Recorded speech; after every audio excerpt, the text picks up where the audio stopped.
അത്യാഗ്രഹിയായ കൊക്ക്. ഒരിക്കൽ ഒരു തടാകക്കരയിൽ ഒരു കൊക്ക് വസിച്ചിരുന്നു. ആ തടാകത്തിൽ ധാരാളം മീനുകളും മറ്റ് ജലജന്തുക്കളും ഉണ്ടായിരുന്നു. കൊക്കിന് അവിടുത്തെ ജീവിതം സുഖപ്രദമായിരുന്നു. പക്ഷേ ഇപ്പോൾ കൊക്കിന് പ്രായമായതുകൊണ്ട് മീനിനെ പിടിക്കാനുള്ള ചുറുചുറുക്ക് തീരെയില്ല. ഒരു ദിവസം ആ കൊക്കിന് ഒരു മീനിനെ പോലും പിടിക്കാൻ കഴിയാതെ പോയി. അന്ന് വൈകുന്നേരം പട്ടിണി കൊണ്ട് അവശനായ കൊക്ക് ഉച്ചത്തിൽ കരഞ്ഞു. ഞണ്ടും മറ്റുള്ള മീനുകളും ഈ ശബ്ദം കേട്ട് അവിടെ എത്തി. കൊക്കിനോട് കാരണമന്വേഷിച്ചു. കൊക്ക് ബുദ്ധിപൂർവ്വം നുണ പറഞ്ഞു. എന്റെ കൂട്ടുകാരെ, ഞാൻ നിങ്ങളെക്കുറിച്ച് ഓർത്താണ് കരയുന്നത്.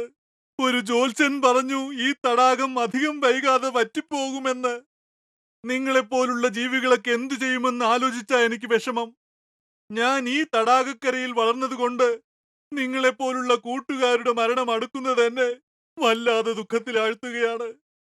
അത് ആലോചിക്കുമ്പോൾ എനിക്ക് ആഹാരമേ ഇറങ്ങുന്നില്ല. നിഷ്കളങ്കരായ മീനുകൾ കൊക്കിന്റെ വാക്കുകൾ വിശ്വസിച്ചു.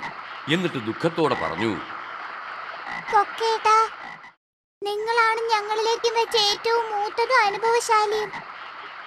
ഞങ്ങളെ ഈ ദുരന്തത്തിൽ നിന്ന് എങ്ങനെയെങ്കിലും രക്ഷിക്കണം. ഈ അവസരത്തിനായി കാത്തിരുന്ന ദുഷ്ടനായ കൊക്ക് അവരെ സഹായിക്കാമെന്ന് സമ്മതിച്ചു. കൊക്ക് പറഞ്ഞു, ഇവിടെ നിന്ന് കുറച്ചകലെ എനിക്കറിയാവുന്ന ഒരു തടാകമുണ്ട്. നിങ്ങളെ ഓരോരുത്തരെയും സുരക്ഷിതമായി ആ തടാകത്തിൽ എത്തിക്കുന്നത് എന്റെ ചുമതലയാണ് കുഞ്ഞുങ്ങളെ. മീനുകളും മറ്റ് ജലജന്തുക്കളും സന്തോഷത്തോടെ കൊക്കിന്റെ ഈ പരിശ്രമത്തിന് നന്ദി പറഞ്ഞു. ഇതോടെ വയസ്സൻ കൊക്കിന്റെ വിശപ്പിന്റെ പ്രശ്നത്തിന് പരിഹാരം കിട്ടി. തന്ത്രശാലിയായ കൊക്ക് അവരെ സഹായിക്കുന്നത് പോലെ ഭാവിച്ച് ഓരോന്നിനെയായി അവിടെ നിന്നും കൊണ്ടുപോകാൻ തുടങ്ങി. മറ്റൊരു തടാകത്തിലേക്ക് കൊണ്ടുപോകുകയാണെന്ന വ്യാജേന അവിടെ വച്ച് ഓരോന്നിനെയും അടിച്ചു കൊന്ന് തിന്നാൻ എളുപ്പമായിരുന്നു.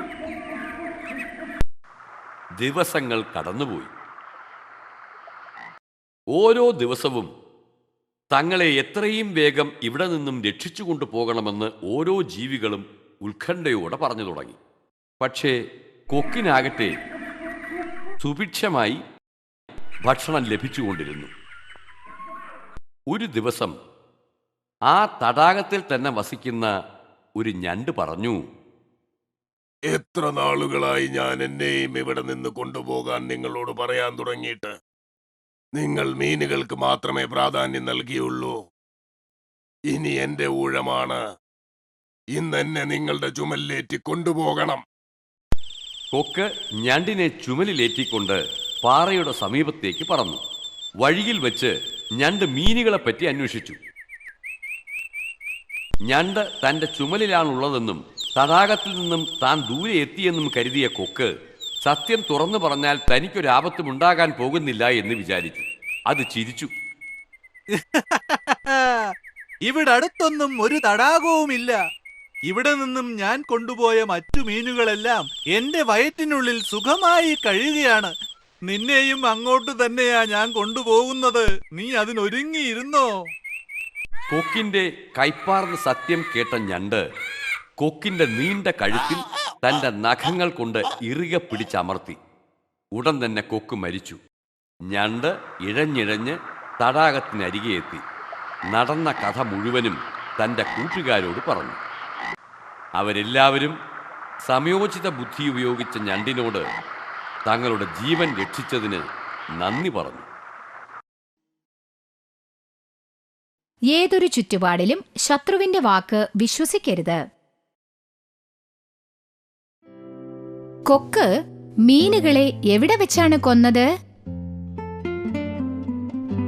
പാറമുകളിൽ, കുളത്തിൽ, മരത്തിന് മുകളിൽ, ഗുഹയ്ക്കുള്ളിൽ.